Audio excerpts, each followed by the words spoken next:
All right, here we go. Qualifying round 2. We've got 10 more teams taking the lanes here right now. The cut. Taylor and Rogers plus 182. A lot of players right around that bubble line. Ludwig Crew is 179. Morris and Finley are bowling again. They finished 145. Black and Bright are bowling again. They finished at plus 117. So Sledge and Steele at plus 82. They're bowling again. Some ranchers here trying to jump inside that number. So as it is right now with these 10 teams, we'll take 7 spots into tomorrow. So 145 is that number right now. Unofficially, of course, we have 8 more games to go here on B Squad.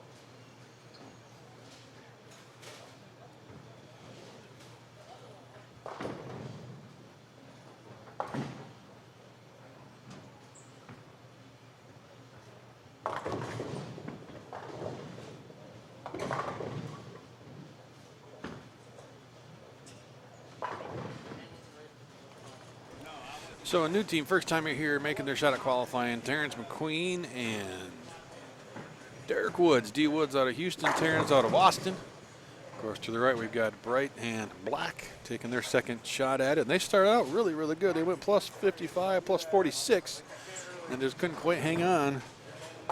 Finished at plus 117 for their 8-game block. Only one team in Paris. We're going to break down a little bit different here. Be a quick pace. We'll have to see how it goes. And again, the number they want to get above is 145.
So again, let's recap what we got going on here. Welcome. This is qualifying round 2 of the Classic Scratch Doubles here at Plano Super Bowl in Plano, Texas, brought to you by Victory Bowlers. The Bowling News, Storm Bowling, right here. This is qualifying round 2. Round 1 leaders, Greg Thompson, Josh Blanchard out of Arizona, Farrell Williams, A.J. Chapman Farrell out of Oklahoma now, and A.J. lives here in Dallas. Chris Johnson, Anthony Simonson, both local players in third.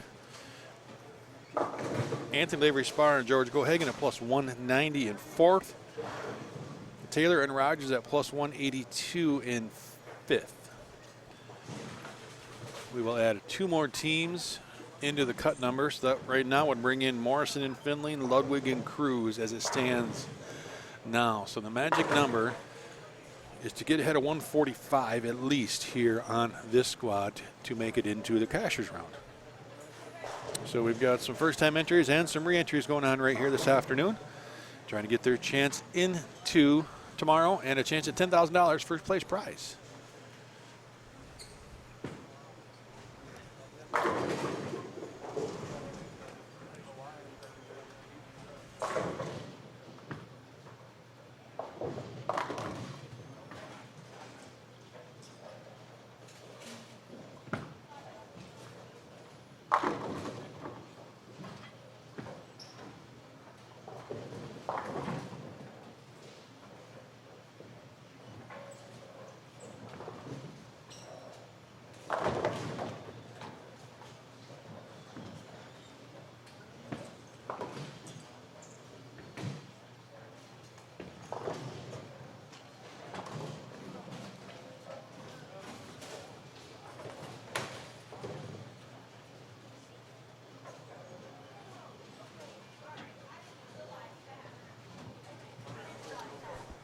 So all 10 of these teams will bowl 8 games here. I expect it's going to be pretty quick. It's going to take us 4.5 hours or so the first block.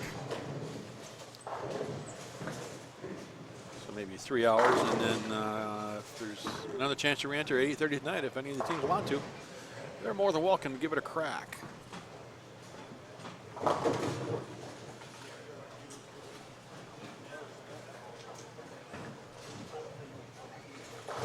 Our guys from Atlanta here, Mr. Bright and Mr. Black, what they got going? A couple of opens for Terrence so far. Greg Bold, good first block, still got it going pretty solid here. Off to the right, we got Trey Sledge, Mike Steele. So we're going to move a pair to the right.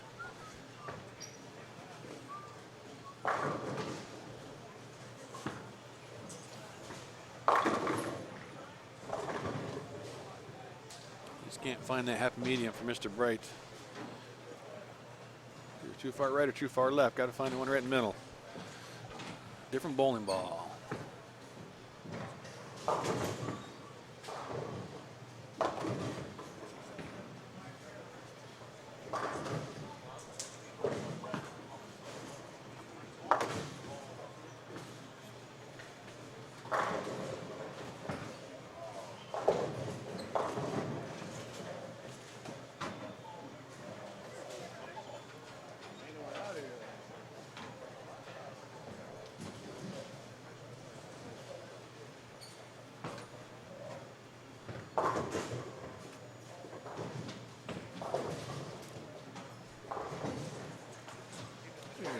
Greg Black.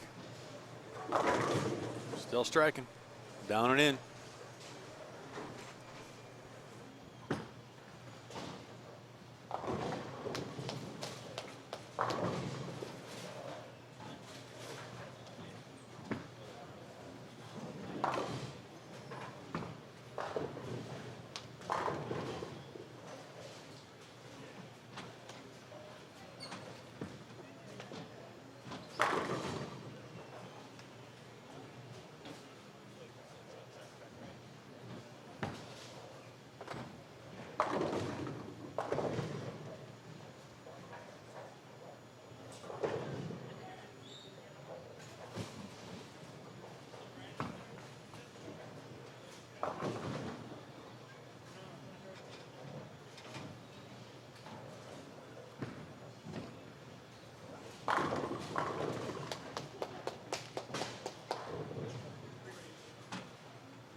So, y'all can do me a favor. Well, say hello. Who's watching? Who's out there? Who you rooting for? Let me know. Say hi in the chat.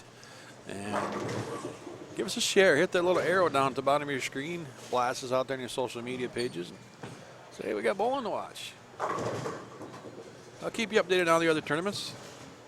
Waxahachie, Chris Massengale led A squad plus 177. Pete Thomas second at plus 120. And Clint Johnson plus 150. On to the non-champs in Waxahachie through A squad qualifying. Let's take a look at the ladies here. The PWBA Queens.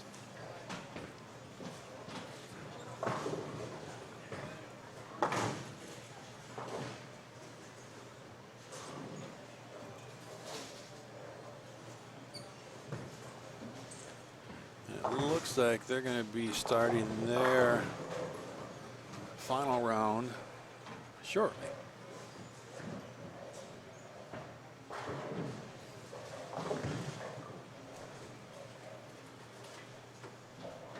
So no updates as of yet. Shannon Sounds the leader, plus 374. Shannon O'Keefe, Giselle Paz, Angie Ramirez in fourth. That's after 2/3 of the squad is done with all of their qualifying. Liz Johnson was at 293 over through 10 games. She's got 5 to go.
All right, Terrence McQueen, what do you got?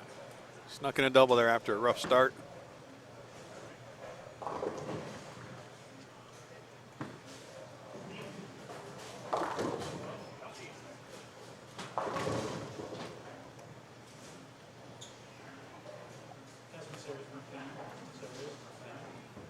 So if Terrence can pick things up here, they got a good shot of making the cut because Greg Black has been scoring all day long.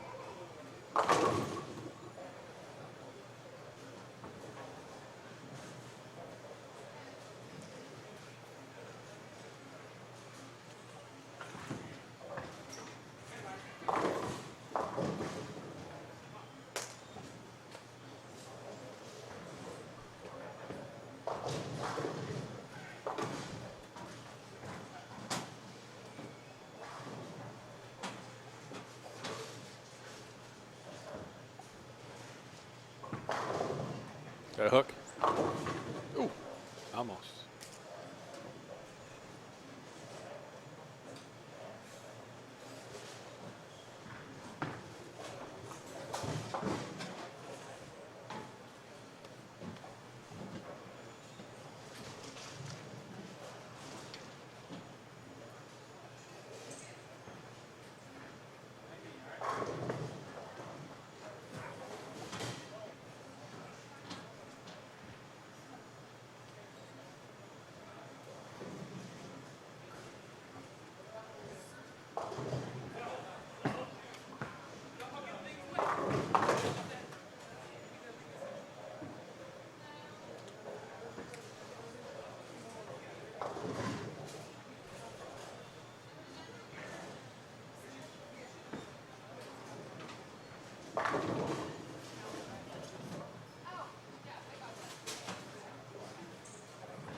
Charles Cox, we have pros and amateurs here. Of course, you know, we had our leader, Josh Blanchard. He's won tour titles. AJ Chapman just won his first regional. Anthony Simonson, he's won several times on tour. So the answer to that question is yes, both. It's a mix of pros and amateurs. And tell you what, in this Dallas area, there's a ton of great bowlers. Of course, this event we've got players that have come in from Atlanta, Georgia, players that have come in from California, Arizona, Arkansas, Oklahoma, of course, a bunch of Texas. So come all over the South region, or southern parts of the states here, and pretty solid field. I'm surprised there's not more entries, to be honest. I mean, guaranteed $10,000 doubles event here, $5,000 a man for a $400 team entry. So I'm not sure where else you can bowl a $200 entry for $5,000. Good sponsors, good added money. And we're just in qualifying right now. Of course, we get into match play or round robin match play tomorrow, and we'll crown our champions and $10,000 to the winners. And just about the end of game one means game two is coming up. We're going to have Stephen Hawk and Don Davis join us as the players just move one pair to the right. We'll get another look at Terrence McQueen and Derek Woods.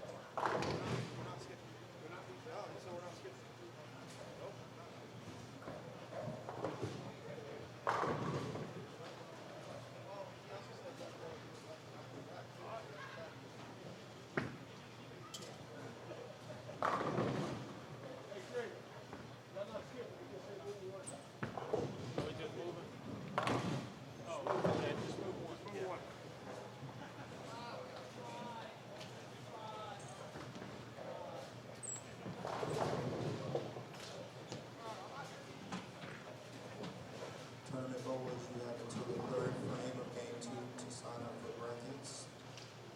Third frame of game two.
Yeah, same pattern, 40 foot.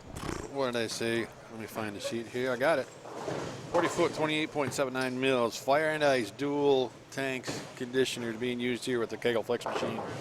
2.71 on the outside, 1.271 on the inside, flat across the middle.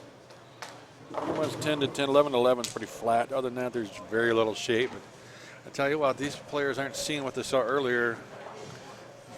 You got to jump a little bit left, a little bit early. Don't try to jam it in there because OB and there's no tug. So get in and shape it. That's what Simonson did early. Of course, he can shape it with the best of them. But Simonson, CJ, AJ Chapman, those guys, they got left quick. They weren't hooking the whole lane, but they were just getting in and using a little push, creating a little bit of hold, and shaping the ball nice. And, but this pattern, you know, tricks you a little bit. You'll throw a couple strikes. All right, I'll stay right there, and then miss a little bit, and the mistakes amplified. So they're tough.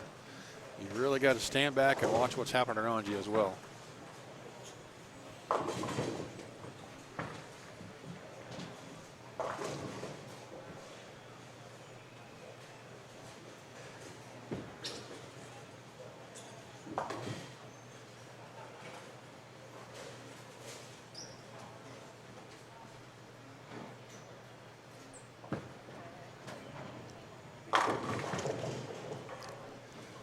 Kind of like what Derek tried to do there, but a little different. Maybe a little different piece, something that's going to tip up a little sooner. Maybe not quite enough service on there. Don Davis and Stephen Hawk. Stephen, a lot and Don's from this area, somewhere around here.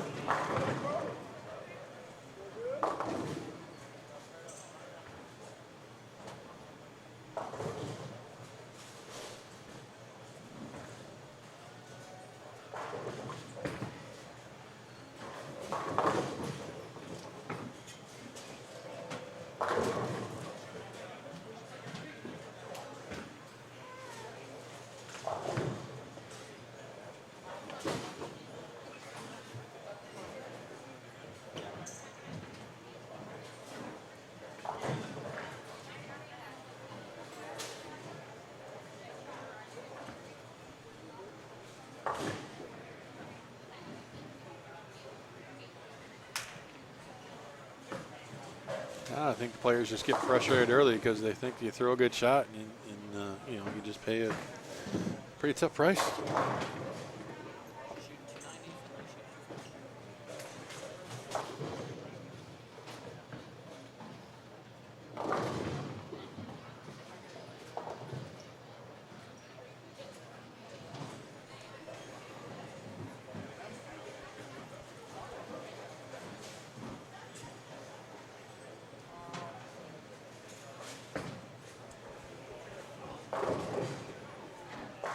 See what Terrence got fair on this pair. He got a double. He got a little lost on 41 to 42. Lost a couple on the channel. Ball just kept squirting. So I tried to keep it inside, and oh yeah, flexed on that one.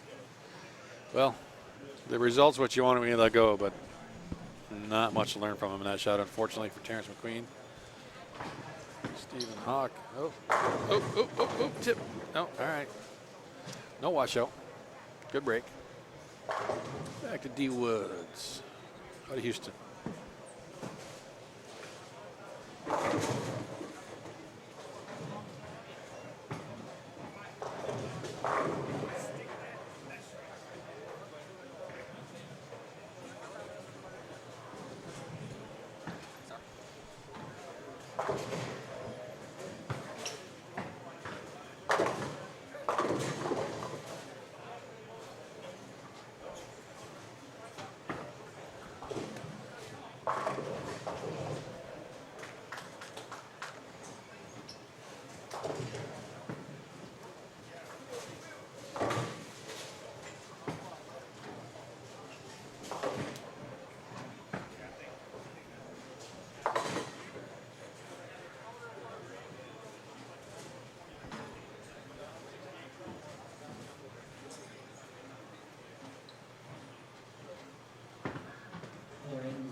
Sorry for you D Woods fans. I hit the button by mistake. He didn't strike though, so he didn't miss anything. Stephen Hawk runs a nice cancer fundraiser tournament back in Lawton.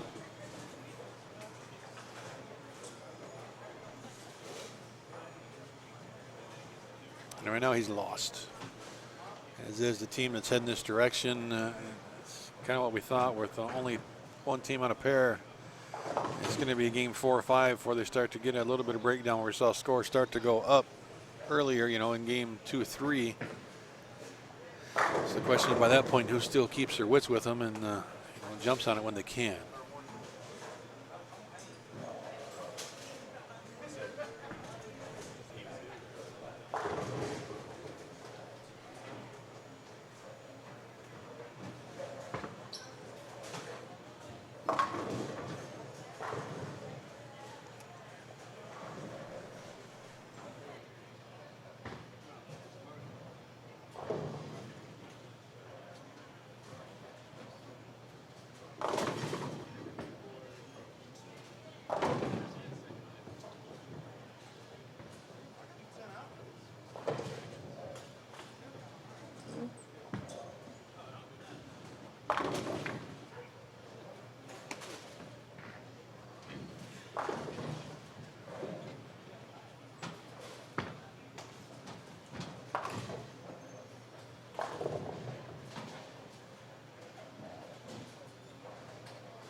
God.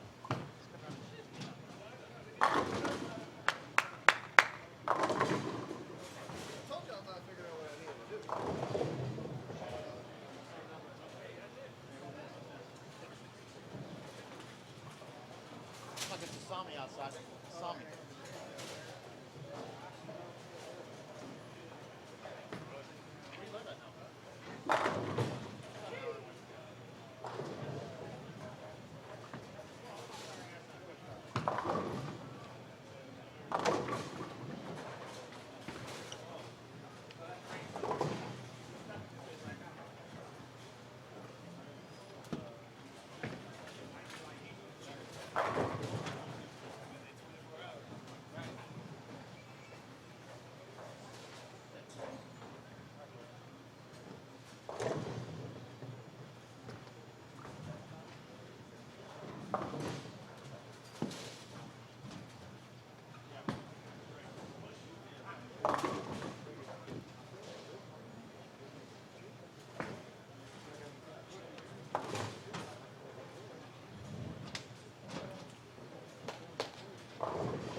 Now she's back in Canada right now with mom and dad.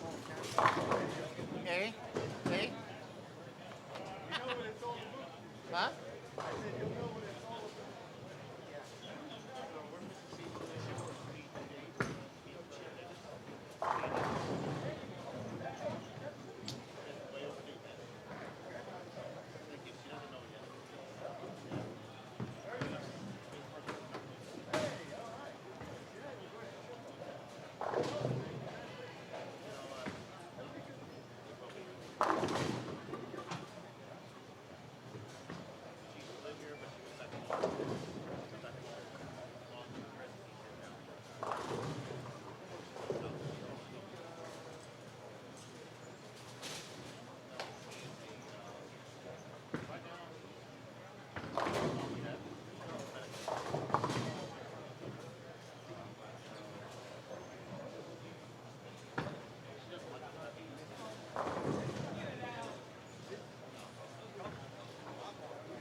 Yeah. My cousin lives in Chelmsford, Bedford. Yeah. Yes. Right.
Into game 3, another look at Stephen Hawk and Don Davis and a couple players that, you know what, right here, I don't know who they are. So if you know who they are, tell me right here on 41-2.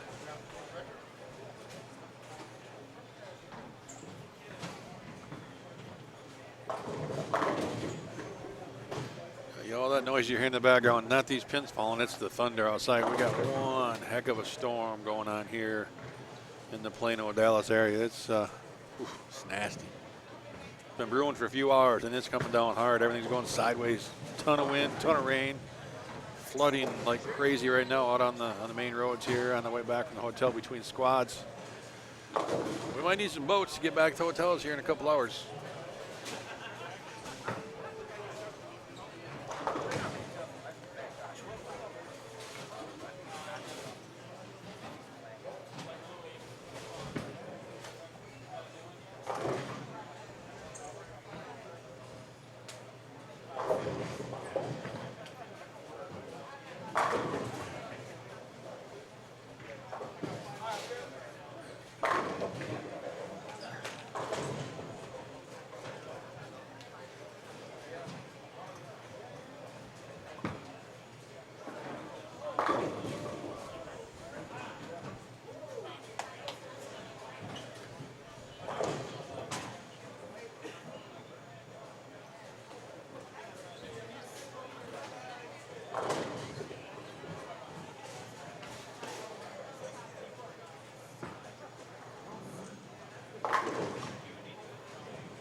See if we can find some scores.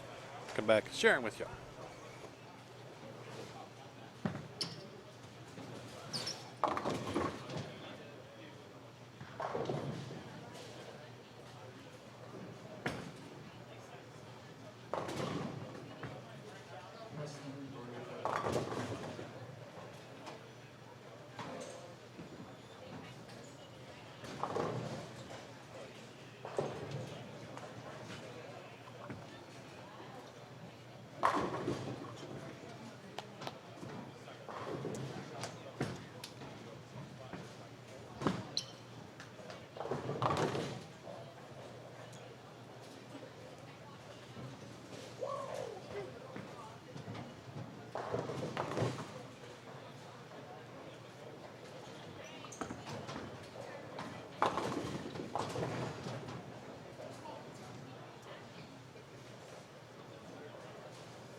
right, I got my updated sheet and they're all combined. Let's see if I can figure this out. On this squad, at 968 for 4, Morrison and Finley. 854, Dean Glover, Black and Bright, 852. So that's 208 over if you multiply times 4. You know, it's hard to say that's how it's going to end up.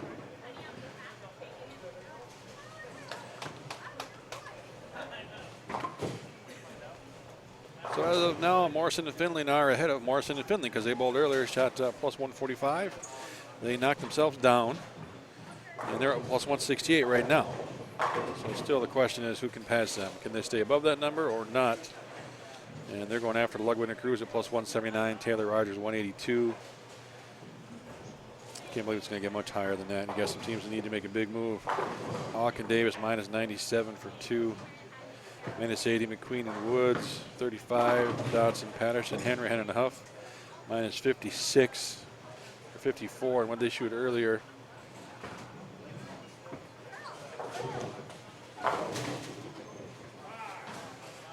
they went 33 under after 8 earlier, so they're not doing near as good. So right now, Morrison and Finley are the number at plus 168. And even if they fall back, they're still the number at 145.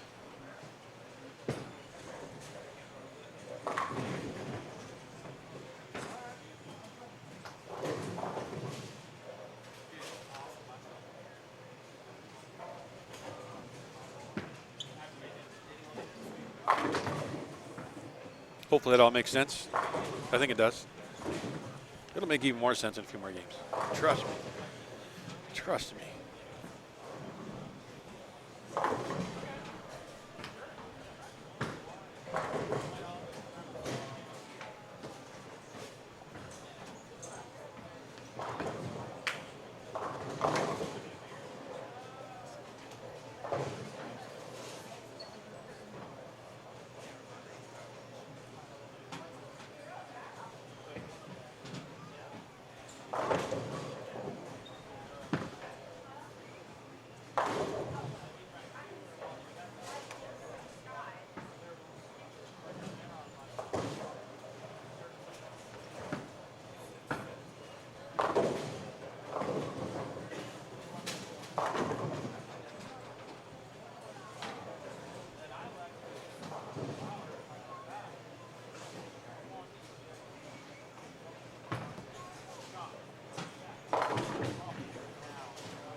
Don Davis, what do you got for us? 124 in the 7th over, a split, and you count.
Hey, it's almost time for game 4.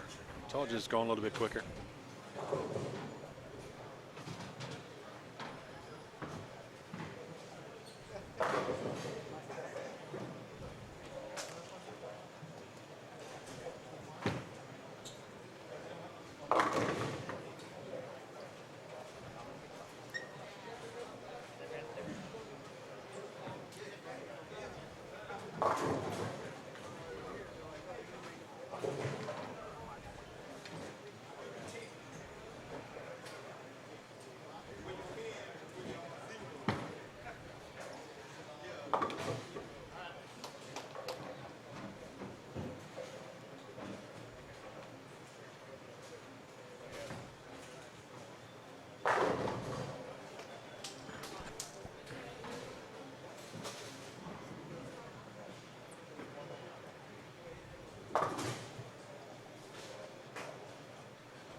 Player movement into game 4. Waiting on Derek Woods, Terrence McQueen to finish up their 10th frame. All that happy stuff. Moving to the right. And then to the right, and then to the right, and then one more time to the right.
Hot off the presses, breaking news.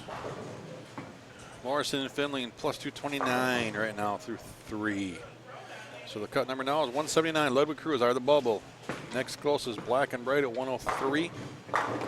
Dean and Glover plus 81. Sleds and Steel at 46. The only other live numbers coming after him right now.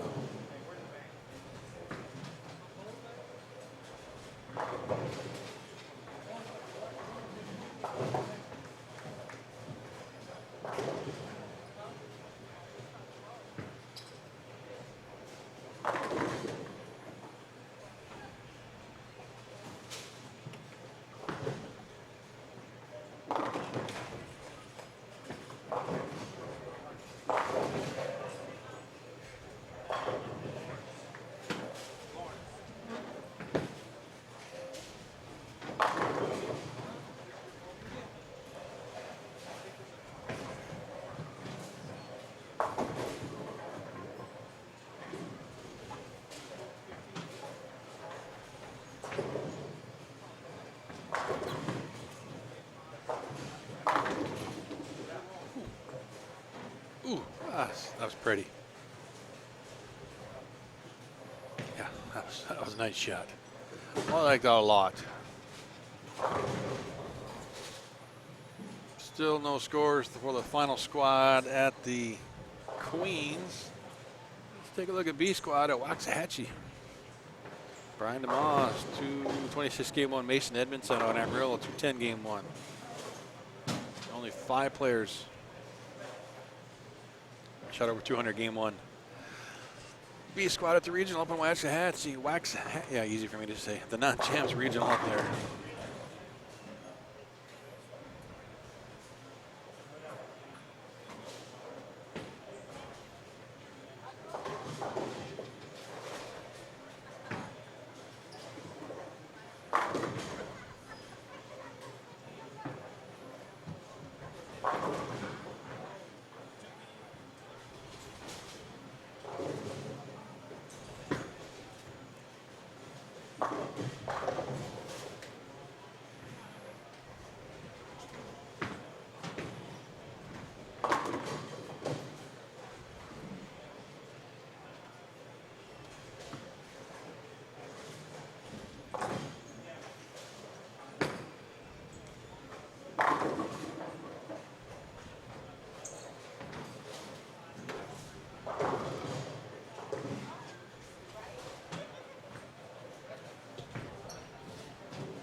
Ray, everybody in Half Bay, Ray, everybody.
few frames from the halfway point. Half a game from the halfway point here in B squad qualifying. 10 teams on this block. We had 20 earlier. That's 30. We're going to take at least 7, more than likely 8 teams into tomorrow because there's another qualifying squad later tonight.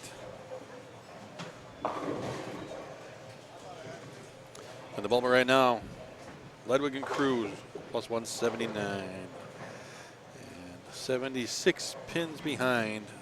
Still bowling right now, Black and Bright.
Hey, go ahead and pull the 830 score.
Hey, how you doing? Why don't we get practice somewhere?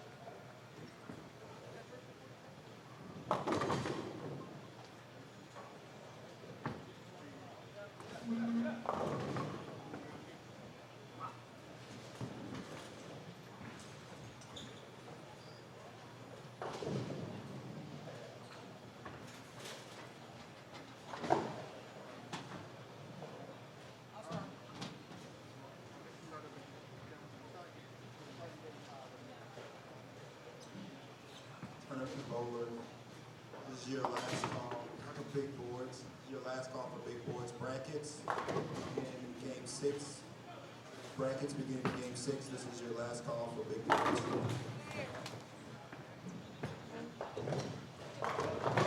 Customer service, Deadwood Lane 6, Deadwood Lane 6.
All right, here. We're still here.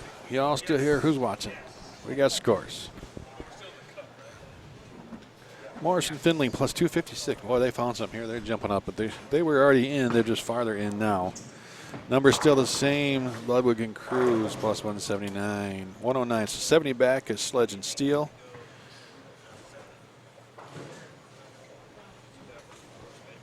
Almost 100 back, Black and Wright. 20 back, Dean and Glover with 3 to go. And where are they sitting there right in front of us? They need some help. So right now it's Sledge, Steel, Black, Bright trying to chase down Ludwig and Cruz. And more than likely we'll get to 8 spots. So that number is going to be, well, Morrison and Finley to 145. They already bowled earlier, but they're ahead of that number. So it's going to drop into the 117. So, that's if you're Sledge and Steel, you want to try to get to the 179, but you better get into the 120s minimum to at least get in soft. Because there's another squad later tonight. Will not be broadcast, but it is later tonight. There'll be a few more teams taking their shot at making this top 8.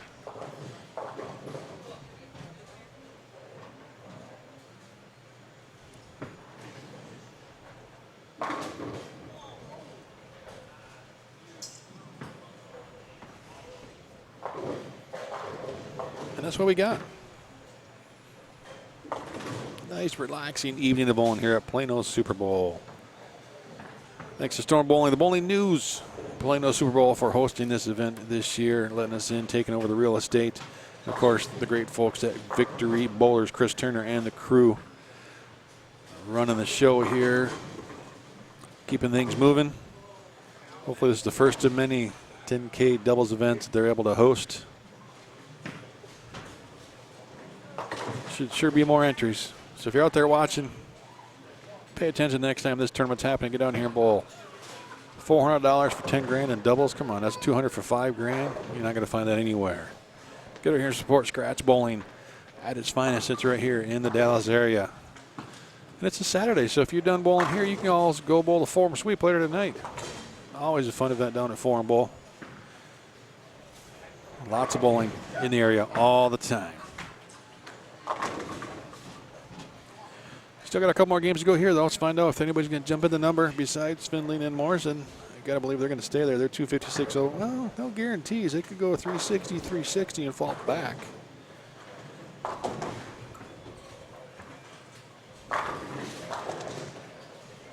We're in game 5. We're going to get them. We'll get them in game 8. Yeah, we'll get them for game 8. So we'll see if they're going to run down their leaders or try to stay in or fall out, or who knows what's going to happen. Only one way to find out. Stay right here, Bowlstream TV live on the YouTube channel. Right here from Plano.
Here we go, game 5. Morrison and Finley give a little back there at plus 233. The number is still Ledwig and Cruz, but only 30 back now. Black and Bright with 3 to go. 98 back, 98 back, Sledge and Steel. That's it. Black and Bright are the ones making that run to try to knock out Ledwig and Cruz. But again, there's going to be a couple more teams next go out, so it'll be actually 8. So 179 is still in soft, regardless. It looks like right now. That means you'll have to have a team pass them, at least one team pass them in that late qualifying block tonight. And that's again assuming Morrison and Finley can hang on. They got they're 420s or so this game, so they're going to get a couple back, so they're fine. Black and Bright, where are they? No, I'm not asking the question. I'm just talking to myself, looking around. They are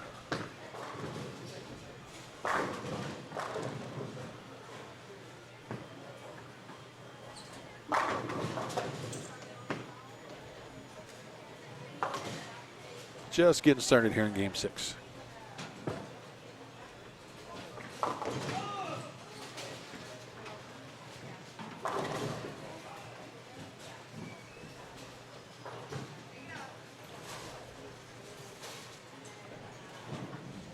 That's all we got. Yeah, Calcutta, I think you're right. 30. No, you're wrong. 3,800 for the Calcutta. Calcutta's paid 8 spots.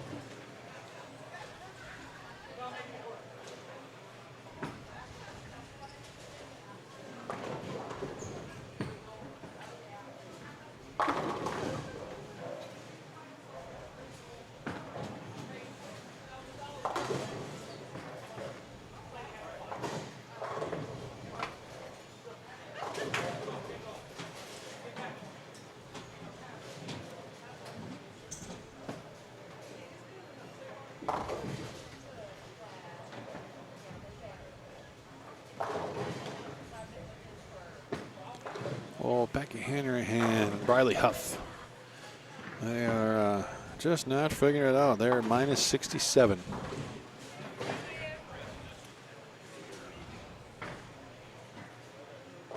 Dean and Glover at plus 48. They need to go 140 over.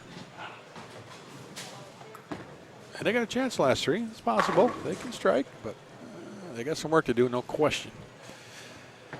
Into game 6, again, thanks to Storm Bowling, the Bowling News, Plano Super Bowl and Victory Bowlers putting on this event here and inviting me up. Craig Elliott, Bowl Stream TV with coverage here live on our YouTube channel. Be sure you become a subscriber. Give us a thumbs up. Give us a share. Let's get this out there for all the bowling fans to watch here today. And 8 o'clock tomorrow morning Central Time, we're going to get ready to start up with the finals. And someone will win $10,000 live right here tomorrow.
Well, Finley and Morrison are locking themselves in the next round. They're putting up a good number here.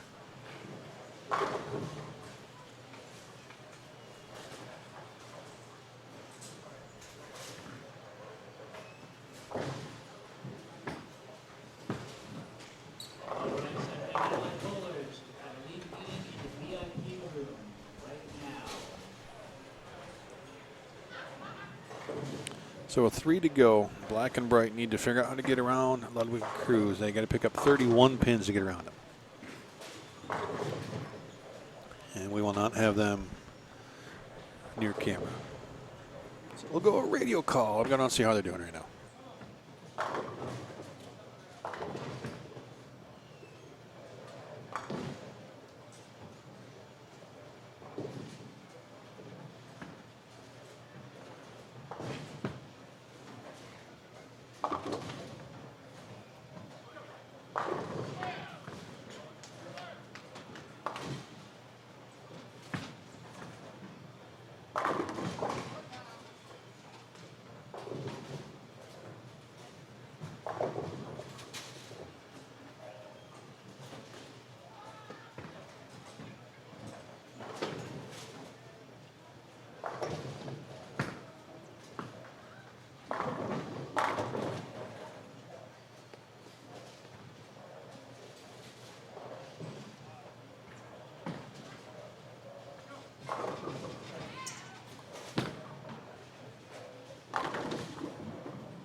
All right, so this group here is like 130 some behind the number, but they can pick up 100 or so pins here.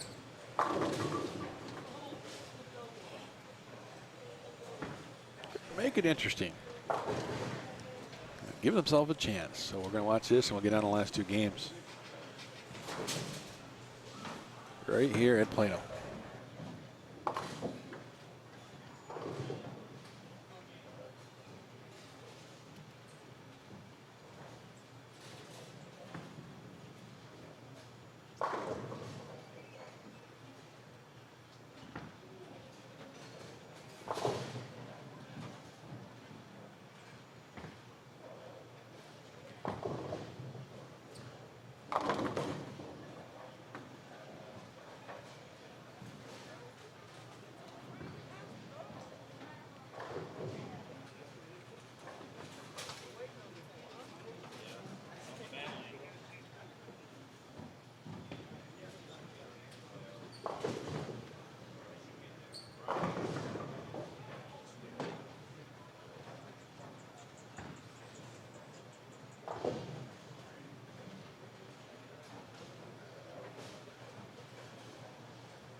right, into game 7 here. Second qualifying round, classic scratch doubles.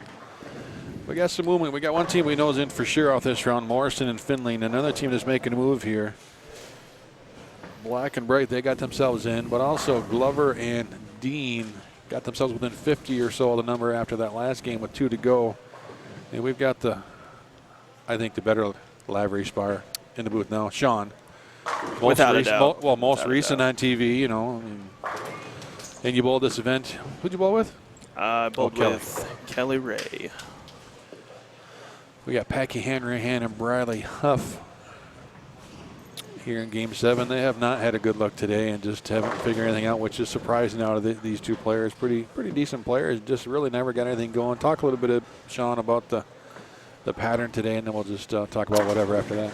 Well, in all honesty, the left has not looked super great today. Packy hasn't bowled great.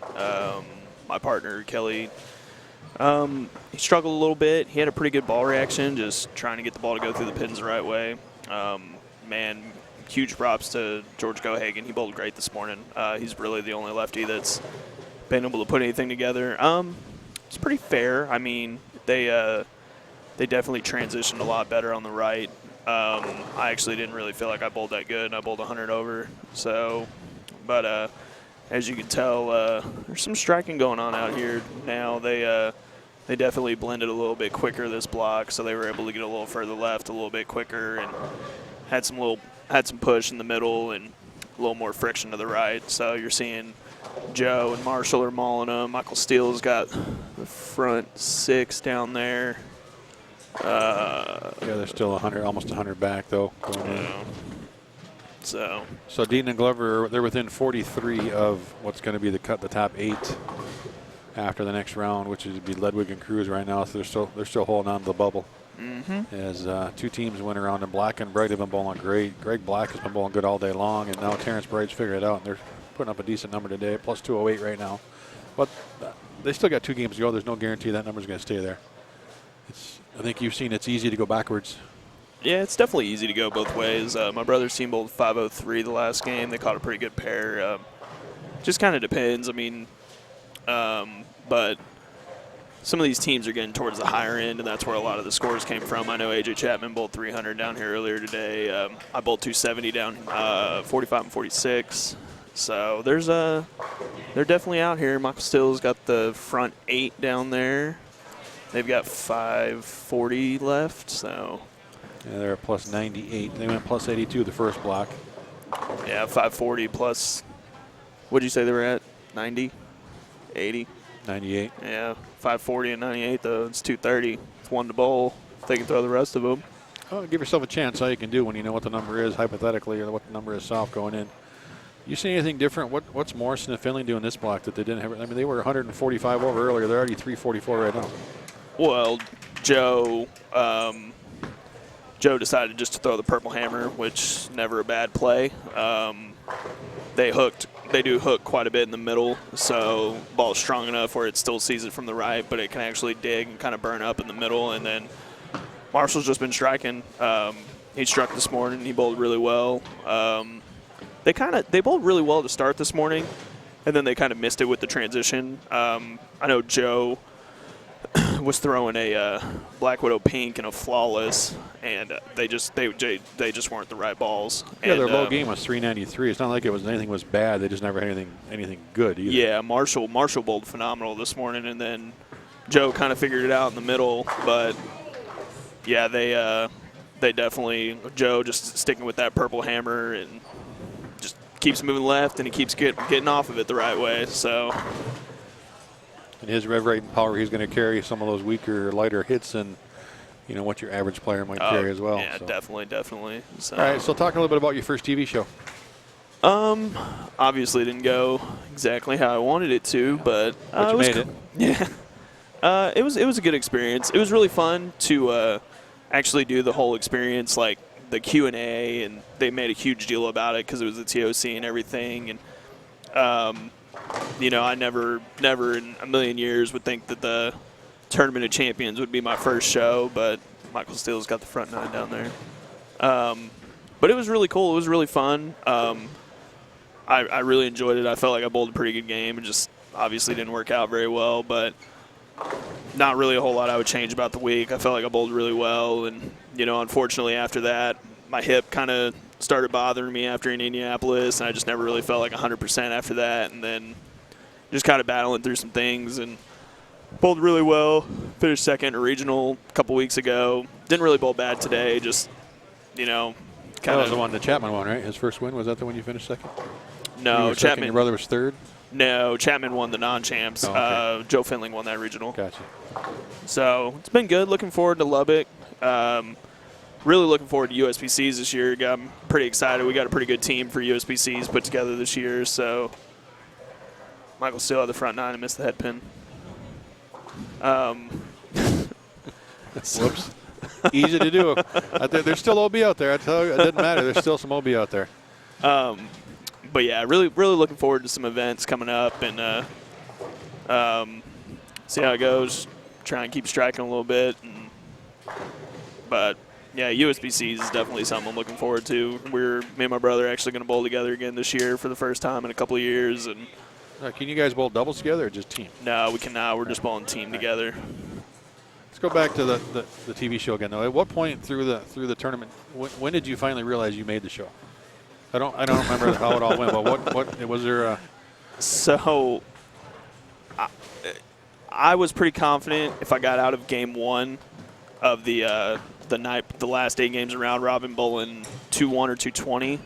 Even if I lost, I was pretty confident I was going to make it because once they transitioned, I had an unbelievable ball reaction. Probably, in all honesty, probably the second best ball reaction in the building behind Belmo. And got out of it with 2-1. Was like, oh, man, I'm good. Bowled a couple good games, some 230s. And then all of a sudden we went back and figured it out that it was something like 19 of the 24 people that bowled that night block of the last match block of round robin through urethane. So they were super tight down lane, and my last 3 games were abysmal. They were the 3 worst games I bowled all week. And so really, like, after game 5, I was pretty confident, and then 6, 7, and 8 happened, and I actually only had like a 30-pin lead on Blanchard and Machuga, and I had to stay ahead of one of them. And thankfully, I started off the last game spare 3 or 4 bagger, and Machuga was bowling a bad game, so I didn't really have any pressure on me. But So you're watching everything around you then? yeah, I didn't really pay attention the first 4 frames but once I had spare 3 bagger, I kind of just wanted to see where I was at, and I looked over, and I think Machuga only had like 70 through 5, and so I was like, man, as long as I stay clean, and then, you know, just kind of puttered along the rest of the game. It didn't really do anything, so. But it was interesting for sure. I definitely never got nervous or anything. It just, you know, it was one of those things. You had so much urethane going down the lane, and you did one thing for 20 or for pretty much the entire tournament, and then all of a sudden that thing doesn't work, and just kind of get caught up in trying to make it work. And thankfully, I made just enough good shots to make it happen. So. Sleds and Steel just went on over. They go to 198. Yep. That's a big jump, picking up Glover 100 and pins. Dean down here both have 279 left through 7. Yeah, and they can make a big jump too. So a lot of stuff happened on late in the block. Nobody else farther down is going to get there. Packy and Huff are minus 90 something. Yeah, so that ain't going to get there. Dean and Glover have a chance to make a big jump. Sleds and Steel just did. So they're going to go 198. 19 ahead of Ledwig and Crew is in that 8th position with a game to go. Marshall Morrison still striking. Yeah, they're in. They're in just fine. So for a couple young players going into this final game, yeah, there's a couple more teams going to go this next block, but Sleds and Steel, they need to protect the 19-pin lead over 8th. Is that easy to do on this, or could you really get in trouble in a hurry the way this pattern's playing? I think. I mean, there are a couple young players that maybe not been in this position to have a chance at 10 grand tomorrow. The problem is right now the way they've transitioned. I mean, you have a little right and a little left. So I mean, barring you starting the game just with 3 atrocious shots, I mean, if you get them close, they're going to be in the pocket. So just whether or not, I mean, if you catch that early 3-bagger or double and arm swing loosens up, I mean, It's really all there is to it. It's not – you're not trying to thread needles right now or anything. So, like I said, there's Jeremy Glover and Mark Dean both have 279 left going into the 8th. Marshall Morrison's got 280 going in the 9th. Michael Steele just bowled 270. I mean, there's some games being bowled out there. So. Morrison and Finley are looking at the overall lead, and pins carry over, so every pin does matter. You can't really just put it on cruise control now. Yep. If you're in the number, got to get everything you can. Do you think Finley's throwing urethane is going to help Sledge and Steele with their games? Maybe I would get have just to a little bit of hold. Yeah, I mean, they've been following them all block, so I mean, I haven't really. I know Michael had a little mishap a couple of games ago, and he had. I think he started with like spare double or spare 3-bagger, and then he went like gutter spare 7-2. Like I don't even know what happened. Like it was so weird. He's playing 25 and threw it in the gutter, and it just kind of was one of that little 4-frame stretch where you just kind of forget how to bowl. It happens to everybody. So, but yeah, I don't think it's going to matter a whole lot. Marshall's bowling on the same pair with Joe and bowling 280s, so obviously shaping it on that pair is not terrible. So what are you going to do to prepare for a USBC tournament? You got some practice sessions, or just we're do gonna the same old normal thing? Yeah, we're gonna do all your teams in this area, right? You guys can get together. So, yeah, basically when we decided to put the team together, it was me and my brother, and then Mark Henniger, who I bowl doubles tournaments with all the time, and so we got a group of guys. We all bowl together. We're all friends.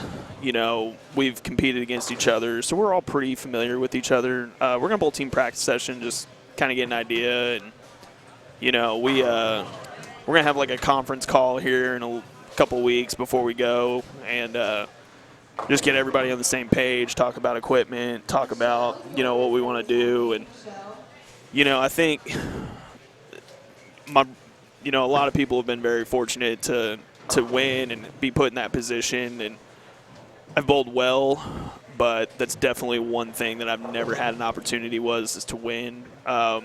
We've had some really good teams. I remember 2013, I think.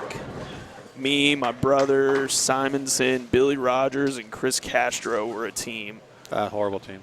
But we just didn't have a whole lot of experience at that point. Right. So this is the first year in a while that I've been genuinely excited to get out there and try and make something happen. So I know they're hard, but we'll give it a go and see. Boy, Dean and Glover are making a heck of a run here. Goodness. Yeah, that was actually a re-entry team, too. Well, Glover shot 280 last game at front 9, didn't he? Yep. Yeah, front 9, front 8, something like that. 270s. I don't forget what he ended up with. 270s, I think. Yeah, but they're re-entry with different partners, though. Yep. Yeah. They actually did not bowl together this morning, so they did a pretty good job of picking the field of who they wanted to bowl with. Marshall Morrison bowled 260 again. Yeah, 4-9 there in the 10th. Covers it. No, he doesn't. 267. Yeah. What are they at? 344? I wasn't sure what they were at. I knew they were bowling a million, but I didn't know how close they had actually gotten to Thompson and Blanchard. They're going to pick up another 30. They're going to 370. They still have a shot at taking over the overall lead. Yeah.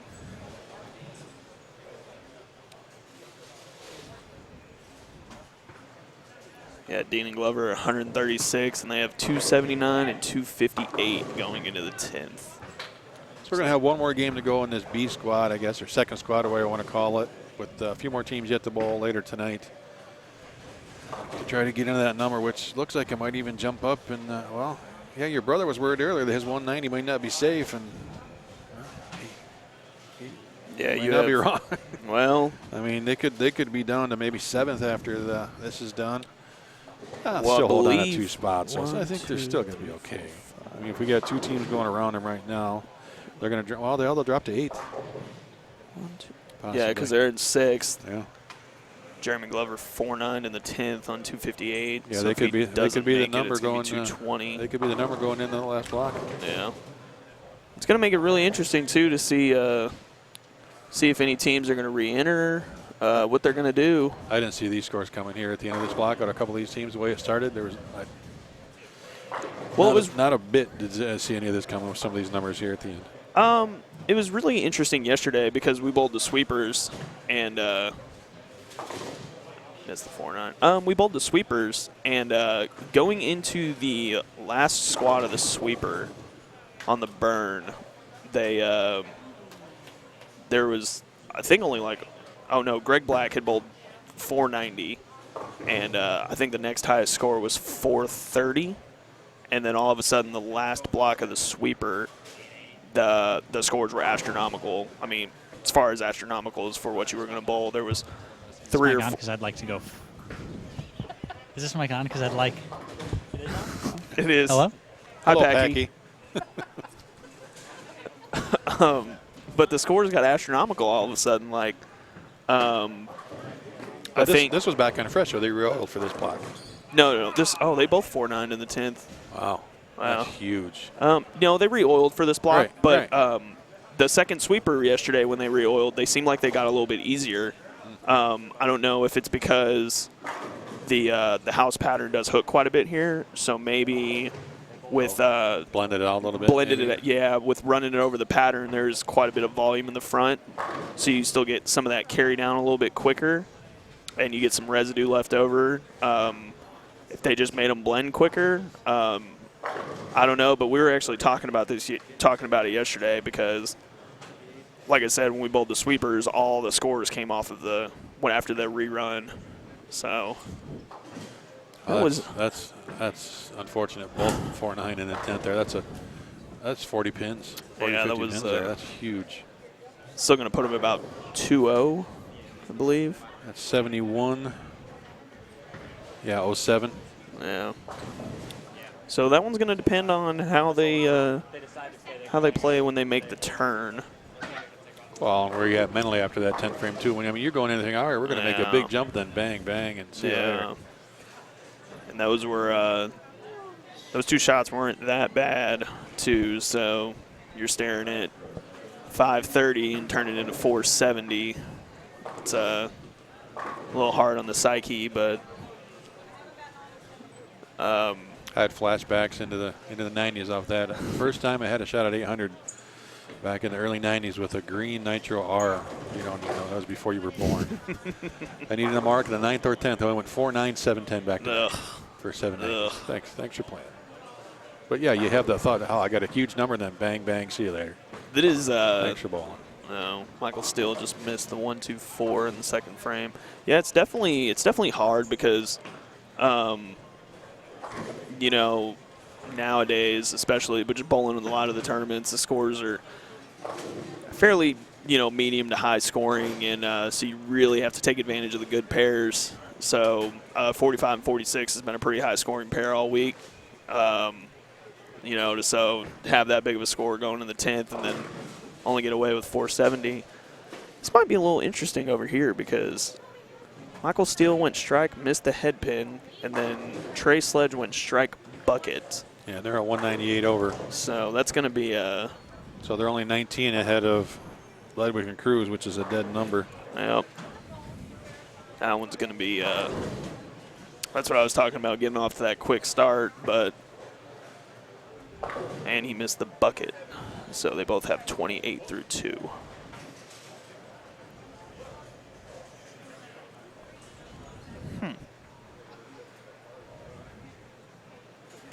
What's it been like through the years here in the Southwest region, going up against your brother a bunch, traveling together, bowling together, battling it out for regionals? You guys know each other's game pretty darn good. What's it been like growing up together, bowling on now out on the national tour together? It's been pretty good. I started bowling a little bit before the PBA stuff a little bit before he did, as far as regional wise. But it was pretty cool. A lot of us that we bowled youth tournaments with and stuff, we all kind of won in the same. I remember Anthony Simonson won his first regional. Then the next weekend I won my first regional, and then the next weekend my brother won his first regional. And so it's cool. It's cool traveling with each other. You know, we can always kind of talk about ideas. You always have somebody that's, you know, going to give you a very unbiased opinion.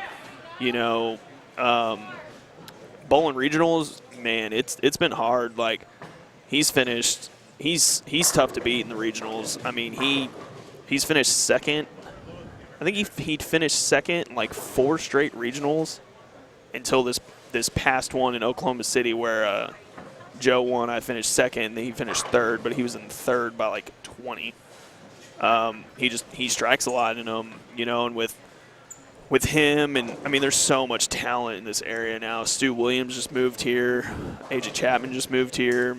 You know, Farrell Williams moved down to Oklahoma City. I mean, it's like the region wasn't tough enough before all of that. And I mean, it's just unbelievable. I mean, if you had all the tour guys in Texas just bowl it, I mean, if there's just one big scratch tournament in Texas and everybody, I mean, it would be unbelievable. I mean, you know, you look at the regionals. I mean, you don't even, you know, we bowled one in Shawnee, Oklahoma a couple weeks ago, and it might as well have been a tour stop. I mean, sure. Cameron Doyle's bowling. You know, I'm bowling. My brother's bowling. I mean, Stu Williams is bowling. Francois is bowling. I mean, it's Mitch Hoop. I mean, it's unbelievable. And you get the Houston guys that might make it up there. Yeah, Maldonado, DJ. But then I mean, Wes Malott doesn't really bowl regionals. Nathan Bohr hasn't been bowling a whole lot. You know, Simonson's traveling the world. He doesn't. I mean, it's unbelievable. Like, you could basically have a tour stop every week bowling just a regional. Do you think that's helped you with that kind of competition to get to where you're at today? It definitely has. You know, when I first started bowling regionals, I mean, I could bowl incredibly mediocre and get a check. And I think I got complacent for a while. And so when Simonson started getting good, my brother started having some success. He had a couple pretty good finishes. And, you know, I started making match play, and I lost to everybody. I mean, I never won a match in match play. And, you know, it really made me refocus on, you know, it doesn't matter if you've got 20 superstars bowling or if you've got 220 average league bowlers. I mean, it makes no difference. Like, you have to approach the tournaments the same way, and, you know, you can't take anything for granted. And, you know, but having that much talent, I mean, it's just been unbelievable, you know, and you really got to stay sharp and be on top of your game to try and compete, especially down here nowadays. All right, here we go again. Morrison, Finley, they're in second. So let's jump down to fourth. Dean and Glover plus 207. Sleds and Steel 198. And so if we go 8 positions right now, it's Black and Bright at 189. Those are live numbers, and they are, what do they got this game? They're going to pick up a couple more pins. It looks like if they just fill the 10th. So they're going to get in the 2-0 range. They might go around a couple of teams. They can go around Johnson and Simo, and then Anthony and George if they just stay clean. Yeah, I didn't see any of this coming. 40, 30. Yeah, they've got 22 and 25 left going into the 10th frame. So they just fill frames. They're 215 and two teens. So if you give them 20, 30 pins, they're going to jump up into possibly 4th or 5th, depending on what Trey. So where's Michael and Trey? The team that we need to watch is Trey Sledge and Michael Steele, because Trey Sledge has strike open double, and Michael Steele has 64 in the 4th with a spare in the 5th. So they're both on 180 pace. Yeah, Dean and Glover went to the low end of the house. We can't see them. They're at plus 207. So this is actually going to be a pretty big shot for Terrence. His name's Terrence Bright, correct? Terrence Bright, yep. Yeah, this is actually going to be a big shot for him because Greg Black's going to bowl 2-1. So with a mark, they'll get around 2 dead teams. So this is going to be a big shot right here for him. Time to get a pin. You got to do math.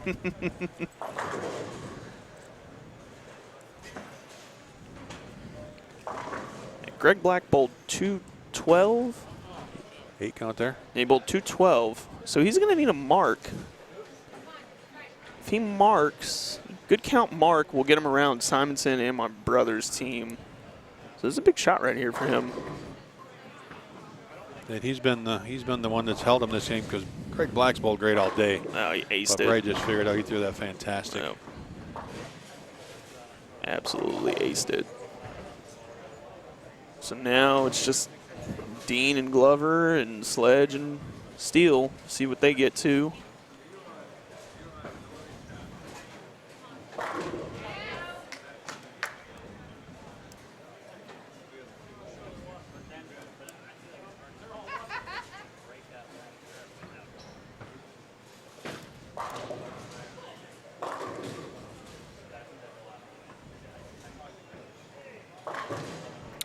Ooh, Good thing that wasn't on the first one. Yeah, no kidding. Just went 4-6. So get one, it's 208. That gives him plus 20. That would have put him at 219. That's a pretty good number. Makes Trey and Michael strike quite a bit the back half of this game to catch them, and also makes Dean and Glover bowl 420 to get around them. So got some potential of potentially being fourth, which would be good. It's a good number for them. It's a big shot from Trey Sledge right here. So they're at plus 219. All right, they can pick up 30. 20. No, 20. Oh, 209. And Trey Sledge aced it.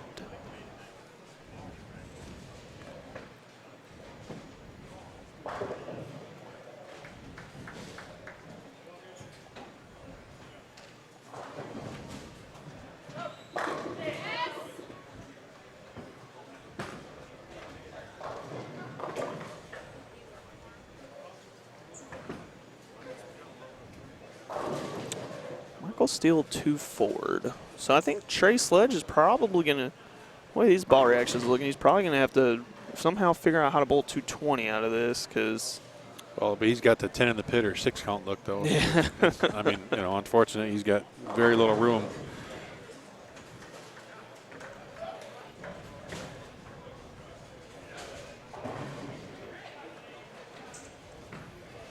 You going to bowl again? I do not believe so. My look on the fresh was not fantastic. We're not going to have very many teams, so the transition is just not going to be there. And, you know, as you can kind of see, the scores are coming from late. So I think this is going to be the pass. We probably should have bowled this one if we were going to bowl again, but.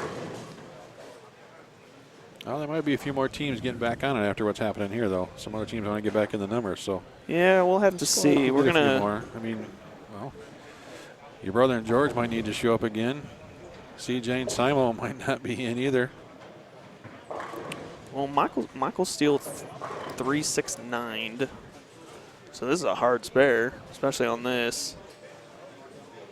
It's gonna be interesting coming down. This is 8th, 9th, and 10th for Sledge, and 9th and 10th. This is a big spare right here.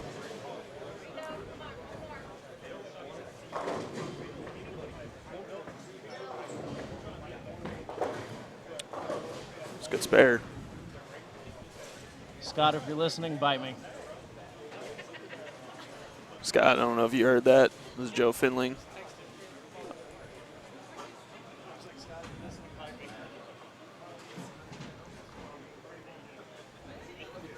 Oh, I think they put out the Joe Finling shot this block. He should be pretty happy. He should be thanking Scott. That's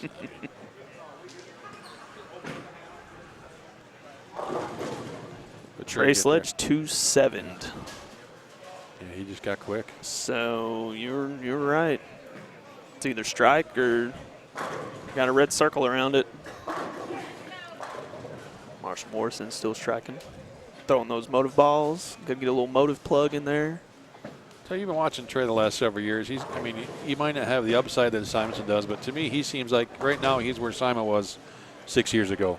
You have the ability, you have the rev rate, you have a lot of things going your way. You just got to figure out how to do it more consistently. And that's what Simonson did, is once he figured it out, he wasn't unstoppable. But Trey needs to get to that point of understanding what he has. You got to have, the thing that makes Simonson so good is he has so many tricks. Sure. He can throw it hard, he can throw it slow. Trey's one speed, it's hard. It's harder and harder. Well, I mean, he just needs to kind of, Yep. understand, okay, this is what I have. Let's work with it now and tweak some things. And, there's no question there's some ability there. No, I mean, you've seen it. There definitely is. We bowled some pot games up here last night, and actually was fortunate enough. He was my doubles partner the first 2 games, and when his ball hits the pocket, I'm not really sure how it never doesn't strike, but yeah, when you're bowling on some of the tighter and the slicker and flatter, some of those, Michael Steele 1-2'd. Yeah, you have to be able to gear down, and and that's he's still young. I mean, he's still got plenty of time to learn, and he's been bowling a lot. I know he posted on Facebook, I believe, the other day that he won like 3 tournaments in a row or something like that. Don't quote me. I'm not 100% sure what he bowled, but I remember seeing something about that. So he knows how to win. I mean, he definitely knows how to get it done. It just kind of rounding out what you got, rounding out your tricks, and completing the whole package. And well, like you've learned, though, when you don't have that, I mean, when you've got the look he's got now, the 10 or 6, you got to figure out how to shoot that 2-0 game when you're in the tournament, and don't let those 160 games creep up, because it'll happen fast. Well, and especially this game, like the 4-bagger he threw was immaculate. The one in the 8th, he fired it, never saw it, and I don't know if it's him getting over amped. That was a good shot from Michael Steele. I know a lot of times when people start stringing and they need them, the tendency is to get super fast with it. So, but we'll see, because he's going to have to step up in the 10th frame and make a shot, because they're 198. They really need to stay ahead of the 190 and the 193 if possible. So yeah, they can't afford to give away any pins. So if Michael Steele, this is going to be a big hit from him right here. That didn't look good off his hand. Goes high, so he's going to be 175 with a spare. So they can get even. He is going to have to double to stay ahead of the 190 and the 193. So this is a big 10th frame. This is potentially the difference between making and missing the cut. So, and we'll see it on the left of your screen on lane 40.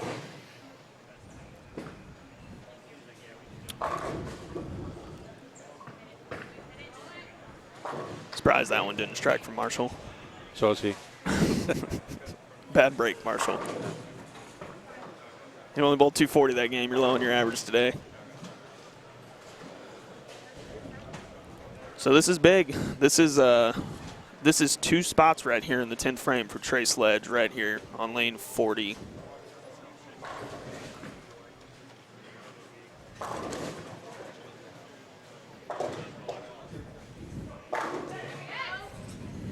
Yeah, I think Marshall and Joe just took over the overall lead. Yep. Sure did. Here comes Trey on the left side of your screen. Gassed it. Threw it 100. Yeah.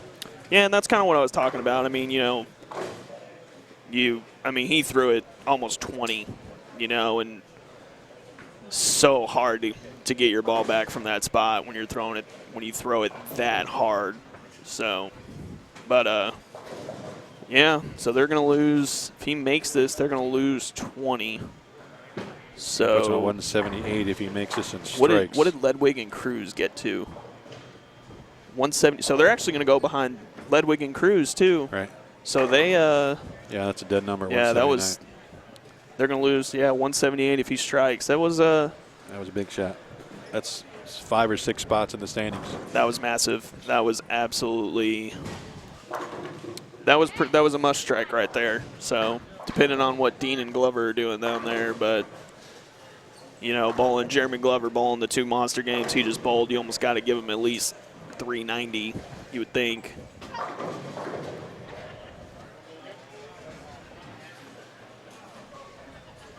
So 178, they're going to drop back out of the number. Right now, it looks like the number will probably be 190 going into the last block with 1 in, 1 out.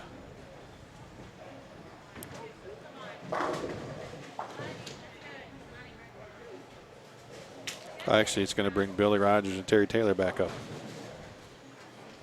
Oh, I forgot about them. Yeah. That was They'll be that was a four spot 10th frame. They'll for be Trey they'll be Sledge. they go from Yeah. 5th to 5th to 11th. Yeah, 6 spots. That's crazy. Yeah, so going in the last block, Terry Taylor and Billy Rogers are going to be the bubble at 182. And how many teams need to re-enter now? Well, That's assuming that Dean and Glover don't come backwards. We don't see their score. They're a ways down there. And again, Black and Bright, where'd they go? They were at 209. yeah, they got to 209. Oh, yeah, they finished. Yeah, they're finished done. at 209. They're done. Right. It's going to be interesting. It's going to depend on. I mean, if you're Trey and Michael, I mean, that's a tough spot to be in. You know, you had it in your hand to basically make it, and you want to take the chance. I mean, I don't. Morrison and Finley go to 448 and take the lead over Thompson and Blanchard. 458. All right, we'll take that. Enough. And that's it. Clint Watkins brings our coverage to an end. We'll be back live 8 o'clock tomorrow morning with the next round here. Find out what teams are going to make it. Keep an eye on the Facebook pages tonight for the official cut numbers. Sean, thanks for joining us. It was a pleasure. Yeah, absolutely, Craig. I Good enjoyed it. conversation. And Keep again, you going to re-enter now? I actually don't even think my partner is in the building, so More partners?